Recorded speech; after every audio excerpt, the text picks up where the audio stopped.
Welcome back everyone. Today we have a very fresh day, fresh topic system of particle का fourth part जिसका नाम है rotational dynamics.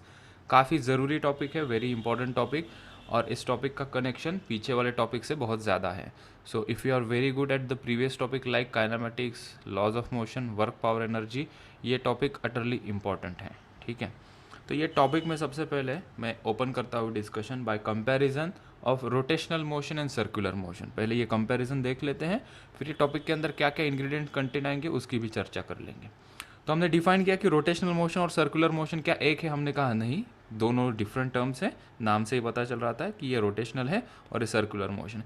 Exactly क्या difference है वो जानने के लिए हमने एक एग्जांपल लिया कि लेट्स से हमारे पास फ़ैन है, सीलिंग पे लगा हुआ जो फ़ैन होता है वो फ़ैन है। ठीक है, तो ये फ़ैन का ये ब्लेड है, एक ब्लेड मान लो, मतलब ये एक पूरी बॉडी है।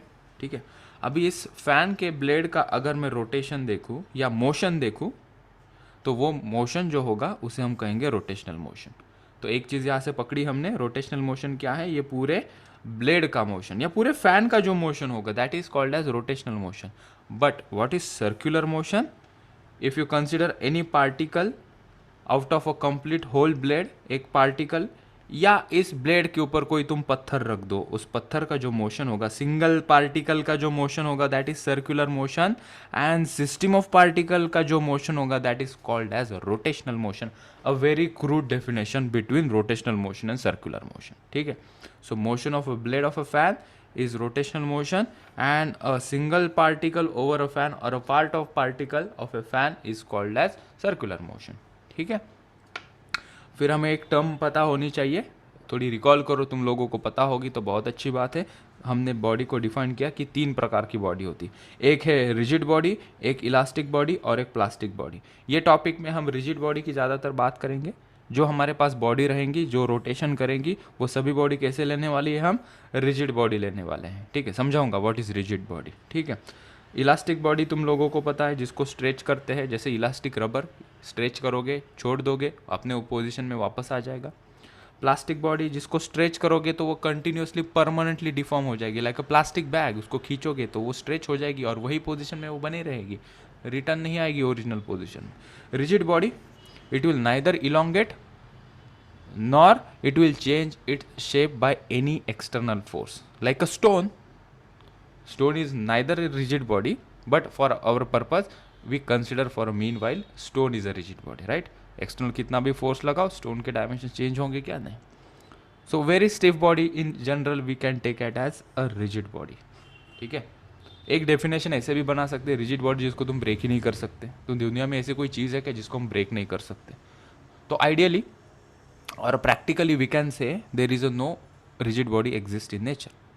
किसी भी चीज़ को हम तोड़ सकते हैं ना, कोई भी हथियार से तोड़ ही सकते हैं हम।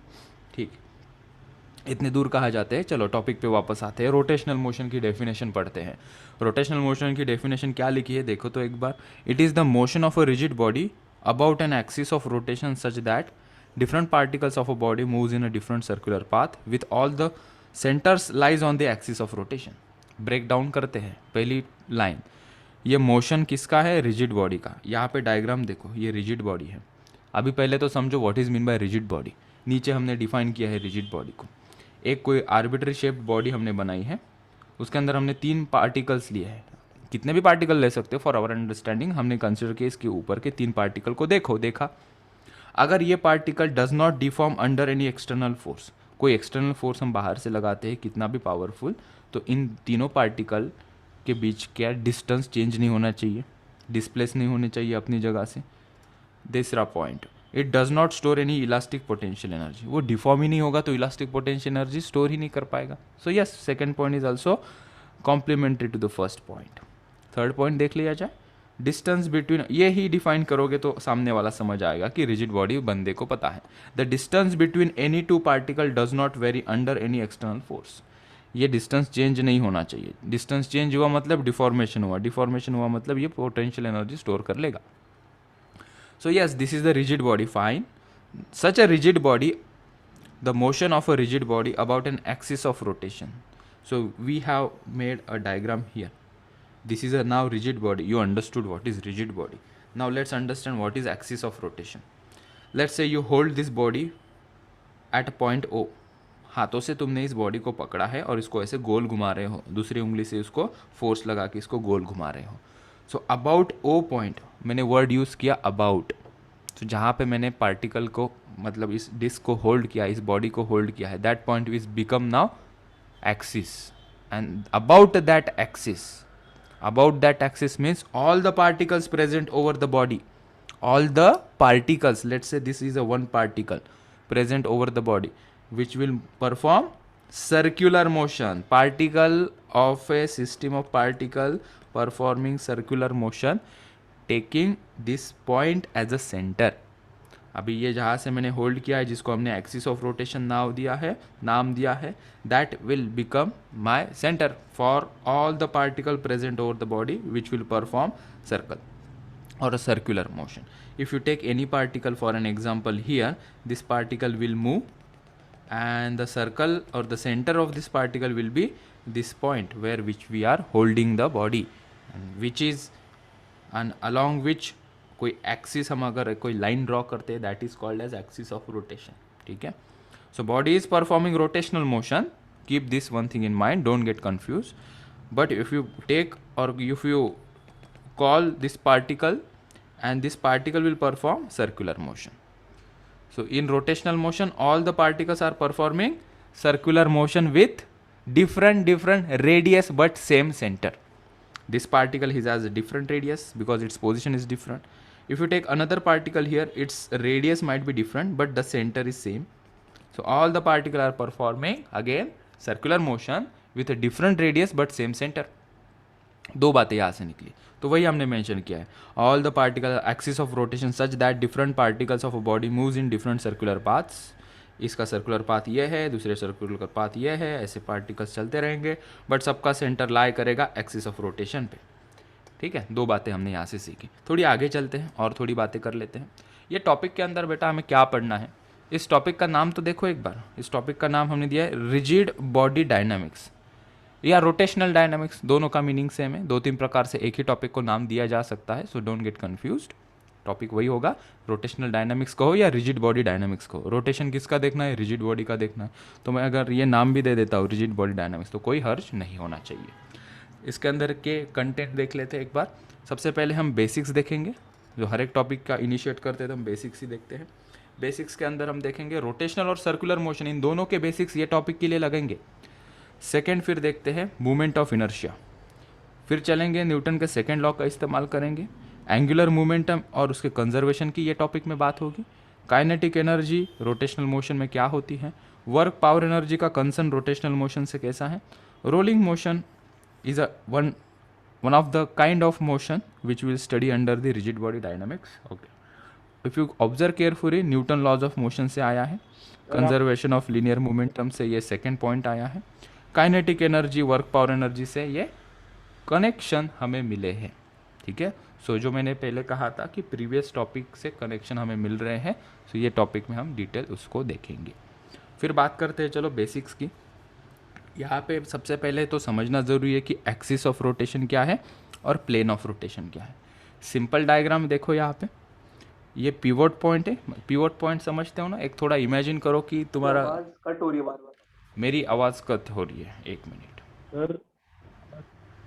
सो जानकारी लेते हैं axis of rotation and plane of rotation के बारे में. ये जो पिवोट पॉइंट है, तो मैं दरवाजे की बात कर रहा था कि दरवाज़ा जब हम खोलते हैं, when you open the door कहाँ से ओपन होता है, तो वहाँ पे जो कॉर्नर में तीन हिंजेस, जिसको हम हिंजेस कहते हैं, about which the door opens. ठीक है. उसके अबाउट वो रोटेट होता है. उसको पिवट पॉइंट भी कहा जा सकता है. वैसे ही मान लो कि इसके अबाउट ये बॉडी ऐसे गोल घूमेगी. ठीक है. क्लॉकवाइज एंटी क्लॉकवाइज जैसे चाहिए वैसे घुमा सकते हैं. तो जो पिवट पॉइंट के अबाउट हमने कोई एक लाइन खींची है, एक लाइन जो खींची है उसको कहेंगे हम axis of rotation. Pivot point के थ्रू जो रोटेशन हो रहा है वो पिवट पॉइंट पे क्या है, तो हमने कहा कि वो पिवट पॉइंट हमारी एक्सिस है. और एक्सिस के अबाउट क्या हो रहा है, बॉडी रोटेट हो रही है. तो हमने कहा कि वो जो पिवट पॉइंट है that is axis of rotation. अभी दूसरी चीज़, plane of rotation. What is mean by plane of rotation. अगर यही डायग्राम तुम यहाँ पे थोड़ा विजुअलाइज कर पाओ, लेट्स से कि कोई बॉडी रोटेट हो रही है ऐसी, मान लो कि ये क्लॉकवाइज रोटेट हो रही है, the body is rotating clockwise. तो हमने कहा कि बॉडी कौन से प्लेन में है, तो हमने देखा कि हमने ऑलरेडी कोऑर्डिनेट एक्सिस यहाँ पे ड्रॉ करके रखा है, एक्स वाई कोऑर्डिनेट में बॉडी रोटेट कर रही है, ये एक्स और ये वाई। तो इसका रोटेशन कहाँ हो रहा है, हमने कहा कि एक्स वाई प्लेन में हो रहा है। Rotation is a 2D phenomena, right. Single particle straight line में चलेगा तो वो 1D है, कोई पार्टिकल सर्कुलर मोशन करेगा तो वो 2D है, कोई पार्टिकल पूरी बॉडी रोटेट करेगी तो वो कौन सा मोशन होगा, 2 डायमेंशनल मोशन होगा। So whenever we talk about rotating body we will talk about plane. So let's say the body is rotating in X Y plane in a clockwise manner. तो हमने कहा कि ये body को हमने यहाँ से होल्ड किया है और उसको रोटेट कर रहे हैं, तो उसका एक्सिस ऑफ रोटेशन जो होगा it is always, and in most of the cases, not always but for our consideration, let's say it is in the most of the cases, the axis of rotation is perpendicular to the plane of rotation. तो यहाँ पे देखो plane of rotation क्या है, हमने कहा X Y is a plane of rotation, ये X Y plane में तो रोटेट हो रहा है। और फिर इसका एक्सिस क्या होगा, एक्सिस होगा जेड एक्सिस के along. If you see this is in a 3D, मतलब तुम स्क्रीन पे देख रहे हो तो स्क्रीन से तुम्हारी आंखों की तरफ आने वाली एक इमेजिनरी लाइन कंसिडर करो, about that axis this body is rotate in X Y plane. So बात की एक बात, if X Y is the plane of rotation, Z axis will be the axis of rotation, ठीक है। So we can say now in most of the cases, why I am saying in the most of the cases, it can have a inclination also, that we will deal in the later section. So in most of these cases axis of rotation is perpendicular to plane of rotation. Basic सी बात है ये. If axis of rotation is parallel to plane of rotation, then that rotation about that plane is not possible. अगर इसको x Y plane में ही तुम कहोगे sir X axis के अलॉन्ग ही मैं अगर एक्सिस बना दो और एक्स वाई प्लेन पे बॉडी को रोटेट करना चाहो तो वो रोटेट नहीं होगी। That rotation if you take X axis as a axis of rotation, the body will rotate in Y Z plane, ठीक है। आगे चलते हैं। फिर हमने कहा कि वो बेसिक पैरामीटर सर आपकी आवाज़ कट रही करती है। सर वापस वैसे हो रहा सर, पॉज आ रहे हैं। सो बेसिक पैरामीटर की बात कर लेते हैं कि अब basic parameter angular motion. What is angular motion? Recording start हो गई है, ठीक है। एंगुलर मोशन, यहाँ पे मैंने हेडिंग दिया है एंगुलर मोशन। सर्कुलर मोशन और रोटेशनल मोशन को एंगुलर मोशन भी कहा जा सकता है। तो जो जो बेसिक चीज़ें सर्कुलर मोशन में होगी और वो भी रोटेशनल मोशन में होगी। तो जानते, टेक 3-4 बेसिक पैरामीटर्स की बात कर रहा था मैं, बीच में नेटवर्क कनेक्शन हो गया था, disconnect. Angular motion, circular motion, rotational motion को हम एंगुलर मोशन कह सकते हैं, ठीक है। तो जो लीनियर मोशन मतलब क्या, जो हमने काइनेमेटिक्स में पढ़े थे, काइनेमेटिक्स, ठीक है, स्ट्रेट लाइन में चलने वाली बॉडी, ठीक है। कोई कार चल रही है स्ट्रेट लाइन में, उसको कहेंगे लीनियर मोशन। एंगुलर मोशन, यहाँ पे कोई एंगल टर्न करेगा। लेट से कि ये फ़ैन का ब्लेड मैंने यहाँ पे लिया, इनिशियली ये पोजीशन में था, फ़ैन स्टार्ट किया, ब्लेड थोड़ा आगे आ गया, तो हमने कहा कि ब्लेड आ गया 30 डिग्री एंगल पे आगे। सो हमने एंगल वाली टर्म यूज़ की ना यहाँ पे। अगर कोई पार्टिकल होता कि ये पार्टिकल ए पोजीशन में है, वो पार्टिकल बी पोजीशन में आता, हमने कहा कि उसने डिस्प्लेसमेंट कवर किया, यहाँ पे हम क्या कहेंगे, एंगुलर डिस्प्लेसमेंट बॉडी ने कवर किया, ठीक है। सिमिलरली यहाँ पे हम वेलोसिटी की बात करते थे, यहाँ पे हम बात करेंगे एंगुलर वेलोसिटी की। यहाँ पे एक्सेलरेशन बात करते थे लीनियर मोशन में। एंगुलर मोशन में एक नई टर्म हमने देखने को मिलेगी, दैट इज़ एंगुलर एक्सेलरेशन, जिसका सिंबल होता है अल्फा। एंगुलर वेलोसिटी का सिंबल बता दूँ, ओमेगा उसे कहते हैं, डब्ल्यू हम लिखेंगे इंग्लिश में, रेडियन पर सेकेंड उसका यूनिट होगा। मास जैसे कि किलोग्राम में मेजर करते हैं, वैसे एंगुलर मोशन की जब हम बात करेंगे, स्पेसिफिकली रोटेशनल मोशन की जब हम बात करेंगे, तब हमें एक नई क्वांटिटी डिफाइन करनी पड़ती है जिसका नाम है मोमेंट ऑफ इनर्शिया। हम उसे देखेंगे जब इसका कंसर्न आएगा ये टॉपिक में। जैसे कि फोर्स लगाते हैं किसी बॉडी को तो बॉडी आगे चलती है, तो किसी बॉडी को रोटेट करने के लिए हम एक वर्ड यूज़ करते हैं या क्वांटिटी एक्सप्रेस करते हैं जिसका नाम है टॉर्क। उसका यूनिट होता है न्यूटन पर मीटर, ठीक है। तो ये बेसिक बात है, एक एक करके अब इसको डील